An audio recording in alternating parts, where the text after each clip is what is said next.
Que ce soit pour montrer le nom et fonction d'une personne autrement qu'avec un simple titre fixe, intégrer une petite animation esthétique pour montrer les autres réseaux sociaux d'un établissement, montrer un repère de temps, intégrer une citation, faire défiler un bandeau disclaimer, du marquage de chapitre, une animation d'intro pour une présentation ou une animation de logo, bref, tout ce qui est nécessaire à la construction d'un projet vidéo lorsque c'est ton métier, eh bien il existe 2 plugins incroyables que j'utilise depuis leur sortie et qui me facilitent la vie. Il s'agit de plugins de la plateforme Motion VFX qui sont payants et valables pour DaVinci Resolve et Final Cut Pro.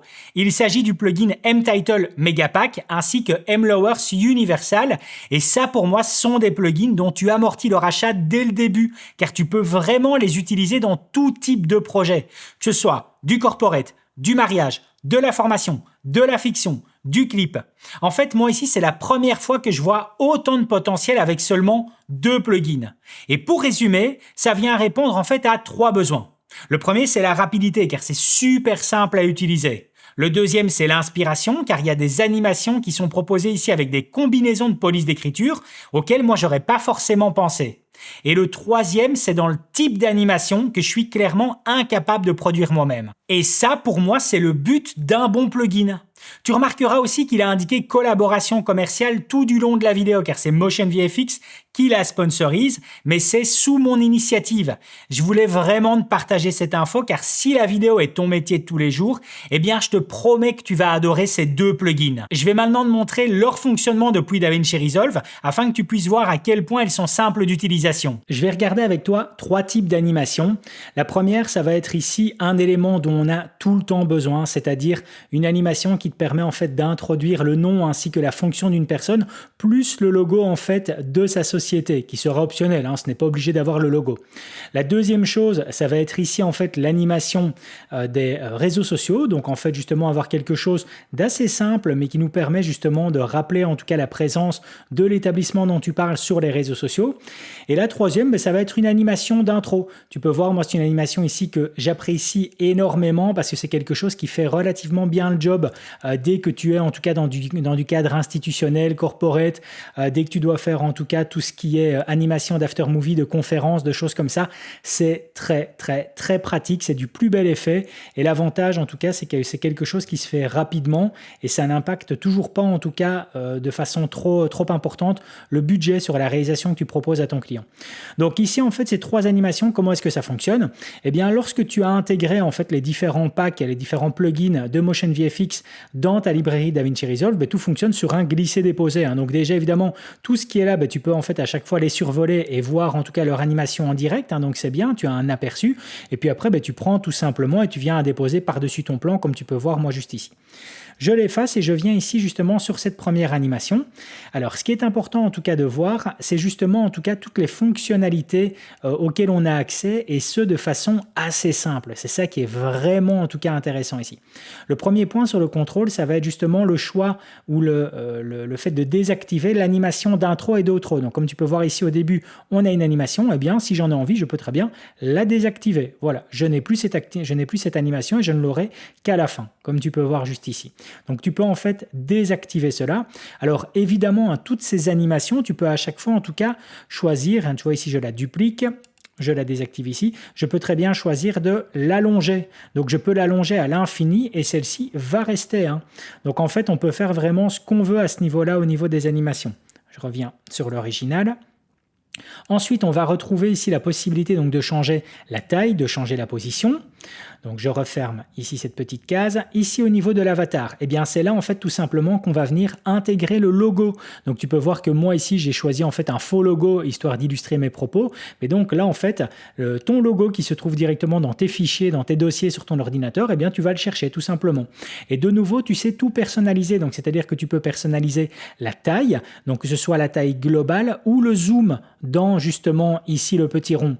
À savoir que moi ici le logo que j'ai intégré, c'est un logo qui de base est carré, mais aucun souci, eh bien ici le plugin me le met directement au format circulaire, donc c'est-à-dire qu'il vient vraiment à l'intégrer dans ce cercle.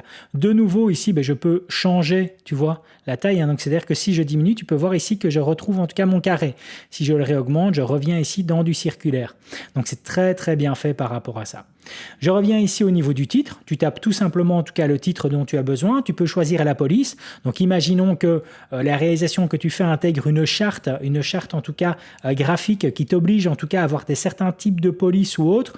Eh bien pareil, tu peux choisir ici justement le type de police dont tu as besoin. Pareil pour ton sous-titre. Ensuite, tu as l'ombre déportée. Donc de nouveau, tu peux voir ici que je désactive ou pas l'ombre déportée, tu as un contrôle complet dessus, l'intensité de l'ombre, tu peux choisir son angle, tu peux choisir sa distance, tu peux choisir son flou, tout est présent, c'est vraiment bien. Alors, autre élément en tout cas qui est super bien pensé, et là ça va venir t'aider en fait si tu travailles sur un ordinateur portable ou tout autre ordinateur qui n'aura peut-être pas en tout cas suffisamment de puissance graphique, eh bien ici tu as la possibilité de désactiver la lecture en 4K et donc il va diminuer en fait justement la résolution pour pouvoir lire en tout cas plus aisément le tout. Alors ici je vais redupliquer le plan parce qu'il m'a fait une petite bavure, voilà, tac. Mais donc tu peux désactiver en tout cas la lecture en 4K. Et donc, ce qui te permet d'avoir quelque chose de plus fluide. Mais les animations sont tellement optimisées que moi, ici, tu vois que je suis sur une lecture en temps réel en 4K, sans aucun problème. Donc ça, c'est très, très bien pensé. La deuxième animation qu'on va voir ici, tu vas voir aussi qu'elle est très pratique dans le sens où, de nouveau ici, j'ai la possibilité donc d'avoir tout ce qui est customisation au niveau de l'animation d'intro et de fin. Ok, jusque-là, parfait. Je sais contrôler la position ici ainsi que le zoom du titre et du logo en question. Mais là où c'est intéressant, on va aller dans le logo control et ici on retrouve en fait tous les types de logos. Donc tu peux voir ici c'est un logo TikTok, mais si je mets Instagram, boum, j'ai mon logo Instagram qui est présent. J'ai envie d'avoir du YouTube, boum, c'est du YouTube. J'ai envie d'avoir du Vimeo, boum, c'est du Vimeo. Et ça, c'est vraiment, vraiment pratique en tout cas.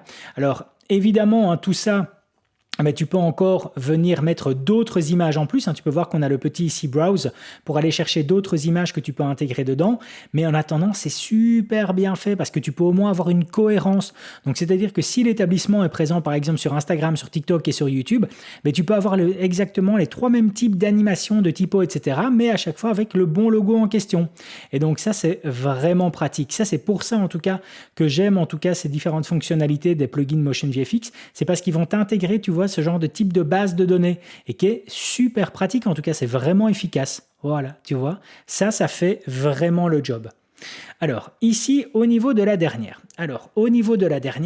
Tu vas voir que juste en dessous, j'ai rajouté en fait un clip d'ajustement. Alors, je vais t'expliquer pourquoi. Donc ici, je reviens dessus. Alors, au niveau donc de cette animation, tu peux voir que de nouveau, j'ai tout ce qui est animation d'intro, animation de fin, etc. Ok. Je peux choisir en tout cas d'avoir un zoom, de venir justement agrandir.